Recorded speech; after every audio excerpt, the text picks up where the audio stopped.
कंजूस धोबी आणि गाढव ही गोष्ट आपल्याला आठवत असेल, म्हणजे आपण सगळ्यांनी लहानपणी ती ऐकलेली आहे. एका गावात एक कंजूस धोबी राहत असतो, त्याच्याकडे एक गाढव असतं. पण त्या गाढवाला ना पुरेसं अन्नच मिळत नसतं. मग हा कंजूस धोबी काय करतो, त्या गाढवाला वाघाची कातडी पांघरतो आणि रात्रीच्या वेळी इतर शेतकऱ्यांच्या शेतात सोडून देतो. आता वाघाला पाहून ते शेतकरी, तिथले रखवालदार हे घाबरतात. मग तो वाघाची कातडी पांघरलेला गाढव मनसोक्त पिकं खातो. मग काही दिवसातच तो धष्टपुष्ट होतो. अशाच एका रात्री तो चरत असताना, त्या शेतामध्ये खात असताना त्याला दुसऱ्या गाढवाचा आवाज ऐकू येतो आणि त्यावेळी वाघाची कातडी पांघरलेला गाढव सुद्धा ओरडायला लागतो. तेव्हा तिथल्या शेतकऱ्यांना आणि रखवालदारांना कळतं की हा वाघ नसून गाढव आहे. तेव्हा ते त्या गाढवाला लाठ्या काठ्यांनी प्रचंड मारतात. आता यातून आपल्याला शिकायला काय मिळतं, बोध काय आहे, तर खोटेपणा कितीही लपवला तरी एक ना एक दिवस तो उघड होतोच. आता तुम्ही म्हणाल, या गोष्टीचा इथे काय संबंध? तर राजकारणामध्ये सुद्धा अनेक जण वाघाचा खोटा बुरखा घेऊन फिरत असतात. पण एक क्षण असा येतो की मतदारच तो बुरखा टराटरा फाडतात. त्या गोष्टीला कधी कधी वेळ लागतो, पण योग्य संधी मिळाली की मतदार राजा त्या वाघाची शेळी करतोच.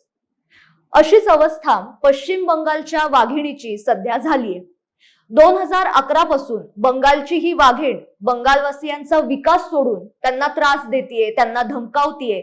मतांचा अक्षरशः या वाघिणीने बाजार मांडलाय. तुम्हाला कळलंच असेल, बंगालची ही वाघीण म्हणजे नक्की कोण? तर तृणमूल काँग्रेसच्या ममता बॅनर्जी.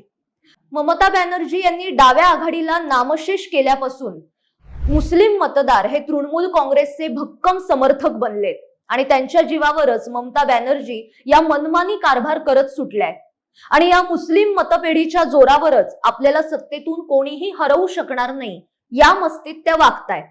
पण यंदा काय झालं, निवडणूक आयोगाच्या SIR मोहिमेमुळे ममता दीदींचा हा भक्कम आधारच काढून घेतला. मतदार याद्यांमधून मृत किंवा इतरत्र स्थायिक झालेले, तसेच बांगलादेशी घुसखोर अशा सगळ्यांची नावं वगळण्यात आली. आणि म्हणूनच ममता बॅनर्जींनी SIR विरोधात आकांतांडव केलं. कारण बोगस मतदानाद्वारे आपला विजयी होण्याचा मार्गच निवडणूक आयोग बंद करतय, हे ममता दीदींच्या लक्षात आलं. आता ममता बॅनर्जी यांची राजवट कशी होती, तर त्यांच्या राजवटीत मुस्लिम मस्त राहत होते, गुंडगिरी करत होते. पण दुसरीकडे पश्चिम बंगालमधला हिंदू हा भीतीच्या सावटाखाली जगत होता. महिला सुरक्षा तर काय वाऱ्यावरच होती. हिंदूंच्या सणांवर निर्बंध लादले जात होते. तृणमूलचे गुंड हे उघडपणे हिंदूंना, त्यांच्या मुलींना धमक्या देत होते. त्यांची गुंडगिरी सर्रास सुरू होती. त्यामुळे यंदा काय झालंय, तर हिंदू मतदार हा जागा झालाय. लालू प्रसाद यादव यांच्या राजदच्या राजवटीमध्ये बिहारमध्ये जंगलराज होता, पण तृणमूल काँग्रेसच्या राजवटीत पश्चिम बंगालमध्ये महाजंगलराज होता. म्हणजे इतकी तिथली स्थिती बिकट झालेली होती आणि बिघडलेली होती. पश्चिम बंगालमध्ये 2 टप्प्यात निवडणूक प्रक्रिया पार पडते. आता 23 एप्रिलला पहिला टप्पा पार पडला आणि 29 एप्रिलला दुसरा टप्पा आहे. पण निवडणुका निर्भय आणि मुक्त वातावरणात पार पडाव्यात, यासाठी प्रचंड मोठ्या प्रमाणात सुरक्षा दलाचे जवान तैनात करण्यात आले आणि त्याला सर्वोच्च न्यायालयाने सुद्धा मान्यता दिली. कारण मध्यंतरी न्यायिक कर्मचाऱ्यांवर जीवघेणा हल्ला झाला होता. त्यावेळी सर्वोच्च न्यायालयाने सुद्धा चिंता व्यक्त केली. त्यामुळे आता पश्चिम बंगालमध्ये तब्बल 2.5 लाख सुरक्षा कर्मचारी तैनात करण्यात आले. आणि हे सगळे कर्मचारी मतमोजणीनंतर म्हणजे 4 मे नंतर सुद्धा 8 दिवस राज्यात राहणार आहेत.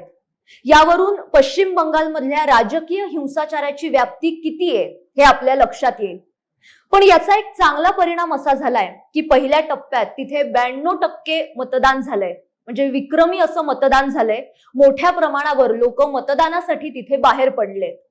ज्या राज्यांमध्ये मुस्लिमांची संख्या ही 30% अधिक आहे, तिथे एक गठ्ठा मतदान होत असल्यामुळे काँग्रेस, तृणमूल काँग्रेस किंवा समाजवादी पक्ष असे जे सेक्युलर विचारांचे पक्ष आहेत, त्यांचा एक भ्रम असतो की आपणच सत्तेत येऊ, आपल्याला सत्तेतून कोणीही बाहेर काढू शकत नाही.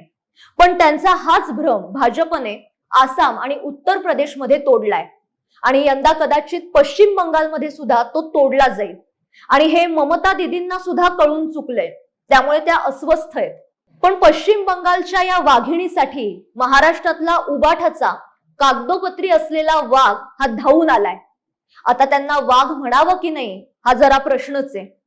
कारण प्रतिमा असणं आणि दाखवणं यात जमीन आसमानाचा फरक असतो. ते काय म्हणाले जरा ऐकूया. राज्य पाहिजे, देश पाहिजे, कशासाठी पाहिजे? आज सुद्धा तिकडे तुम्ही एका बाजूला महिला आरक्षण, आम्ही विरोधकांचे मुखवटे उतरवणार, बुरखे फाडणार, ठीक आहे फाडा. पण तिकडे बंगालमध्ये एकटी महिला ममता बॅनर्जी जी वाघिणीसारखी लढते, जिंकल्याच पाहिजेत त्या. जवळपास 2 लाखाच्या वरती सीआरपीएफचे जवान तिकडे उतरवलेत. म्हणजे मणिपूर जळत होतं तेव्हा 30,000 होते आणि बंगालमध्ये निवडणुका आहेत तिकडे 2 लाखाच्या वरती. म्हणजे काही तर म्हणतात साहेब ये तो कुछ नहीं, 5 लाख तक जवान उतारे. मतदान करणार कसं, कोण करणार? आणि उद्या यांनी जर का ठप्पे मारले आणि ममता बॅनर्जी हरल्या तर जितमया म्हणून पुन्हा तंगडी वरती करून नाचणार आहे. खरं तर शिवसेनेची वाघ ही ओळख बाळासाहेब ठाकरे यांच्या काळात निर्माण झाली आणि ती त्यांच्या आक्रमक शैलीतून, स्पष्ट वक्तेपणातून आणि निर्णय क्षमतेतून तयार झाली. पण शिवसेनेची हीच ओळख उद्धव ठाकरे यांना जपता आली नाही. हिंदुत्व विसरलेले आणि त्यापासून कोसो दूर गेलेले उद्धव ठाकरे हिंदू द्वेष्ट्या ममता बॅनर्जी यांची बाजू घेतायत. खरं म्हणजे यात नवल असं काही नाहीये. पण बंगालमध्ये ममता बॅनर्जी एकटी वाघिणीसारखी लढतीये हे म्हणणं जरा हास्यास्पदच आहे. आणि वर आत्मविश्वास काय तर त्या जिंकल्याच पाहिजे. अहो उद्धवजी, हिंदूंच्या जीवाशी खेळून त्या इतके वर्ष सत्तेत आल्यात हे बहुतेक तुम्ही विसरलायत. पण जनता विसरलेली नाहीये आणि याला लढणं म्हणत नाही. उलट पश्चिम बंगालमधली हिंदू जनता आता मोकळा श्वास घेण्यासाठी ममता बॅनर्जी यांच्या विरोधात लढतीये. हिंदू जनतेच्या पाठीशी उभं राहायचं की हिंदूंच्या जीवावर उठलेल्यांच्या, हे सुद्धा जर तुम्हाला कळत नसेल तर एकंदरीतच अवघड आहे. म्हणजे काँग्रेस बरोबर गेल्यानंतर मुस्लिमांचं लांगुल चालन करताना आणि निव्वळ भाजप विरोध म्हणून ममतांच्या राज्यात हिंदूंचे हाल होताय, याकडे सुद्धा तुम्ही कानाडोळा करताय. वा रे वा तुमचं हिंदुत्व. म्हणजे सीआरपीएफ जवान तिथे तैनात केलेत त्यामुळे सुद्धा तुमच्या पोटात दुखते. अहो हा निर्णय सर्वोच्च न्यायालयाने दिलाय. जरा पश्चिम बंगालला जा आणि तिथल्या हिंदूंना हाल विचारा, म्हणजे तुम्हाला उत्तर मिळेल की तिथे सीआरपीएफचे जवान का तैनात केलेत. ममता बॅनर्जी आणि त्यांचे गुंड हे निवडणूक आयोगाच्या अधिकाऱ्यांवर हल्ले करतात.